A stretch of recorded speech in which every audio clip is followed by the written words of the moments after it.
Great kills can elevate an otherwise mediocre, even terrible horror film, and perhaps even make it downright iconic when it's sufficiently creative and well executed. But with the sheer number of horror flicks releasing every week, it's also fair to say that not even the most dedicated genre fan can watch everything. And so, with box office numbers suggesting that audiences largely slept on these recent horror movies, there's a good chance you missed them too. While many of these films were wildly divisive affairs, each nevertheless served up at least one unforgettably brilliant death scene, one which justified the price of admission alone. I'm Sean Ferrick for What Culture Horror, and here are 10 awesome recent horror movie kills you probably missed. Number 10. Emily, Opus. The recently released Opus was a rare swing and a miss for A24, given that Mark Anthony Green's horror thriller about a cult led by a legendary pop star, Alfred Moretti, flopped at the box office and scored mixed reviews from critics. Once all hell inevitably breaks loose, though, the film does deliver a gnarly death scene you won't soon forget. Midway through the picture, Emily, an influencer who was invited to Moretti's secluded compound to sample his new album, falls ill and disappears. She reappears near the end of the movie, emerging from a beanbag chair in which she's been inexplicably stuffed inside. Emily's face is also grotesquely swollen, a result of being injected with an unknown substance by one of Moretti's followers. This substance makes Emily's face and tongue swell, causing her to slowly suffocate as protagonist Ariel and the other invitees look on. It's a skin-crawlingly prolonged death made even worse by some nauseating makeup effects. Nobody in the movie bit it worse than this. Number 9. Danny, Oddity. Damien McCarthy's Oddity has certainly enjoyed strong acclaim from the critics, though its wider rollout has been disappointingly muted so far.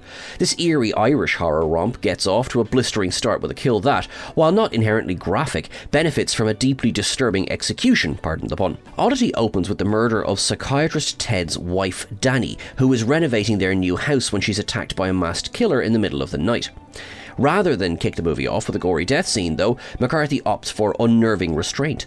Just as the hammer-toting killer makes a move towards Danny in her tent, we suddenly jump cut to the tent covered in blood, with only a faint shadow of Danny's brutalized corpse visible, all while the killer chillingly studies their work. Even gorehounds will likely appreciate that not showing the kill was the more effective choice here, ominously setting the stage for the twisted story to follow. Number 8.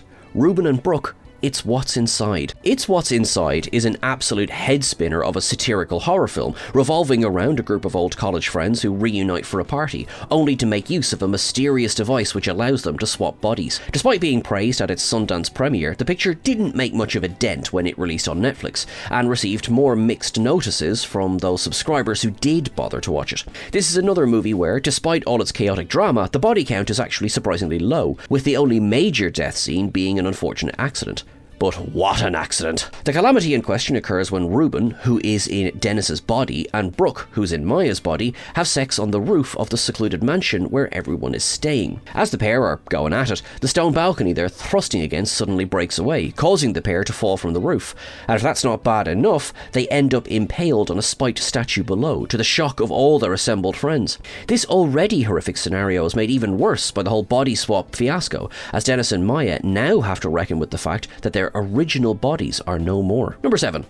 Rusty, Dark Match. Dark Match is a deeply, deeply unserious horror film following a group of wrestlers who find themselves booked at an event run by murderous cultists. But unless you stumbled across it on Shudder by accident, you probably have no idea of its existence. The film's various deaths take place in and around a wrestling ring, the most hilarious of which is saved for the picture's climax, where the villainous Spencer is drop-kicked into the sharp end of a broom handle by a mute lucador, because why the hell not? Given that this is actually the only death in the movie that's directly caused by a wrestling move, of course it was always going to be the best one. It so perfectly nails what a feature with this loony premise needs to do. It's just a shame that we didn't get more of this glorious nonsense throughout. Number 6. Solange, The Front Room. Perhaps the low-key, most satisfying death scene from a horror movie nobody actually watched, it might just go to A24's critical and commercial flop, The Front Room. This psychological horror, written and directed by Robert Eggers' brothers Max and Sam, follows Belinda, a pregnant professor who agrees to move her surly mother-in-law Solange into her home during her final days, in exchange for receiving a massive inheritance when she passes. To call Solange the in-law from hell is quite the understatement. A religious nut and a racist, Solange is a vile human being, brought to life by a frankly superb performance from the great Catherine Hunter, who's clearly having an absolute ball with the role. By the film's end, Solange's condition has deteriorated enough that she begs for death, and when Belinda wakes up the next morning, she discovers that Solange has indeed died. However, the final scene reveals that Solange didn't merely die of natural causes. Belinda actually crept into her room and smothered her to death with a pillow. The Eggers brothers linger on the act, and considering how obnoxious Solange has been for the entirety of the movie leading up to this, it's near impossible not to find catharsis in her well-earned demise. Couldn't happen to a nicer person. Number 5. Kayatanin, the coffee table. Though the coffee table has become something of a word-of-mouth hit in recent months, it's fair to say that all but the most die-hard of horror fans have given it something of a wide berth, and with good reason. Though the marketing implied that the film revolves around a cursed coffee table, that's not quite the case. The inciting, jaw-dropping incident that critics have desperately danced around spoiling is that, shortly after buying said coffee table, protagonist Jesus accidentally drops his newborn son Kayatanin on the table's glass pane, killing him instantly. The death of a child is an inherently horrifying thing, whether you're a parent or not, but here it serves as the jolting primer for all the gut-wrenching black comedy that ensues. Jesus spends the rest of the movie desperately attempting to conceal his son's brutal demise from his wife Maria, as becomes increasingly squirm-inducing all the way to the film's inevitably bleak conclusion. Number 4. Penny, Borderline. Borderline is a provocative horror comedy set in the 1990s Los Angeles as pop star Sophia is taken hostage by an obsessive fan, Dwerson, who plans to stage a wedding for the pair of them. Given that Borderline was dumped in just 25 cinemas, where it grossed a grand total of $13,847 before being quietly sloughed onto streaming, audiences can't really be blamed for sleeping on this one, which additionally received mixed reviews from critics. Despite its unhinged style and tone, Borderline also doesn't have much of a body count, though filmmaker Jimmy Warden certainly makes the most of the few he does execute, especially when it comes to the demise of Dwerson's accomplice Penny.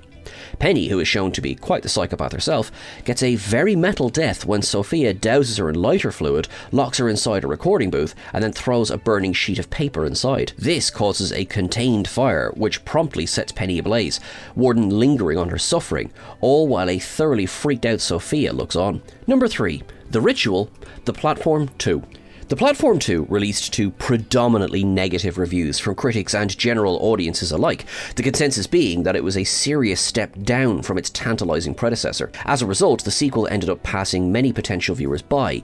Yet, for as deeply flawed as the film is, it does boast a couple of memorably brutal death scenes. Case in point, there's the grim demise afforded to an unnamed character by an especially vicious prisoner named Dagin Babi. Babi, who rules through violence and has amassed a gang of zealots, has this man chained to the underside of the platform, who then cuts his body open, sending the entrails splattering down to the ground below.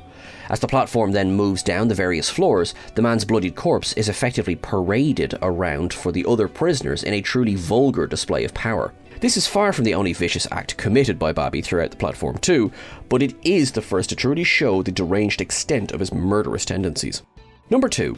Trevor, Y2K. Kyle Mooney's totally bonkers directorial debut, Y2K, struck out when it released late last year, flopping at the box office while receiving mixed to negative notices from critics.